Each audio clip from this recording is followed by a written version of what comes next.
வணக்கம் மக்களே, Nita form India சேனல்லேருந்து இன்றைய பதிவு பார்த்தீங்கன்னா, இது என்னுடைய மற்றொரு ஃபார்முங்க, மற்றொரு தோட்டம். இது இங்கே வந்து பார்த்திங்கன்னா கிட்டத்தட்ட ஒரு 5000 மரங்கள் வந்து இங்கே வந்து நட்டுருக்குங்க. எல்லாமே தேக்கு மரம் தாங்க. இப்போ இந்த தேக்கு மரம்லாம் பாருங்கள், இதெல்லாம் வந்து இந்த பக்கை கிளையெல்லாம் உடச்சி விட்றணுங்க. இந்த பக்கை கிளையை இப்படி உடச்சி விட்டால் தான் மரம் வந்து நேராக போகுங்க. இப்படி நேராக போனால் தான் நமக்கு வந்து நல்லா காஸ்ட்டான ஒரு மரம் வருங்க. நேற்று வந்து ஒரு டிம்பர் ஷாப்பில் வந்து ஒருத்தர் பேசிட்டு இருந்தேங்க. ஒரு டன் மரம் வந்து இன்றைக்கி தேதிக்கு வந்து 35,000ங்க.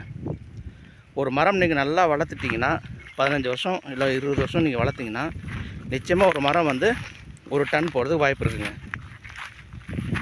இப்போ இந்த மரம் வந்து இந்த மாதிரி வளர வரைக்கும் தாங்க நமக்கு கஷ்டம். வளர்ந்ததுக்கப்புறமா சரசரன்னு இந்த மரம் வந்து வேகமாக வளர்ந்துருங்க. இப்போ இந்த மரம் பாருங்கள், இந்த மாதிரி ஸ்ட்ரைட்டாக இருக்கணுங்க. கிட்டத்தட்ட இது ஒரு 10-15 அடி இருக்கும். இன்னொரு 20 அடி நம்ம இப்படி நேராக வளர்த்துட்டோம்னா போதுங்க. இங்கே பாருங்கள், இதுமாதிரி நம்ம நேராக வளர்த்துட்டோம்னா அப்புறம் மேலே போய்ட்டு நம்ம ஒன்றும் பண்ண தேவையில்லைங்க.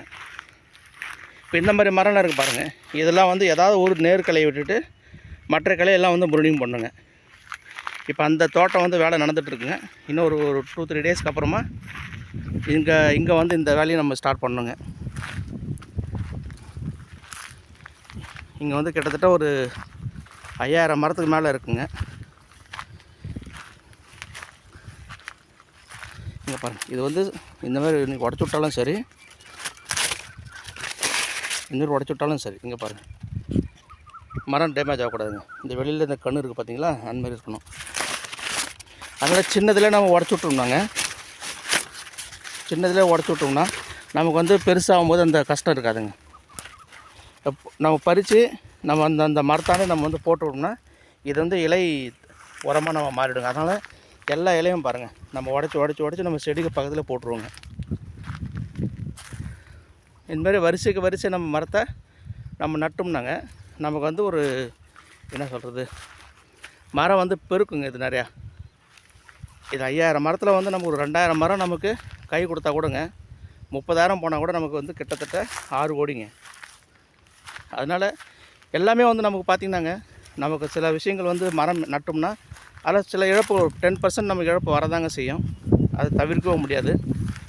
இங்கே பாருங்கள், இந்த மாதிரி நீங்கள் வரிசை நீங்கள் நட்டிங்கன்னா உங்களுக்கு வந்து நல்ல ஒரு லாபமாக இருக்குங்க. நேற்று அவர்கிட்ட பேசிட்டு தான் வந்தேன். அவர் சொல்கிறார், நானே எடுத்துக்கிறேங்க, ஒரு டன் மரம் வந்துட்டா சொல்லுங்கள், நானே எடுத்துக்கிறேன், 30,000 எடுத்துக்கிறேன் அப்படின்னாரு. அதுமாதிரி நான் கேட்டேன், நிறையா டிமாண்ட் இருக்காங்கன்னு கேட்டால், மரம் வச்சுருந்தா போதுங்க, நிறையா டிமாண்ட் இருக்குது, யார் வேணாலும் வந்து வாங்கிட்டு போயிடுவாங்க அப்படின்னு சொல்லியிருக்காங்க. நன்றி நண்பர்களே, ப்ளீஸ் சப்ஸ்கிரைப் டு மை சேனலுங்க. நம்ம சேனல் கொஞ்சம் சப்ஸ்கிரைப் பண்ணுங்கள். Thank you so much.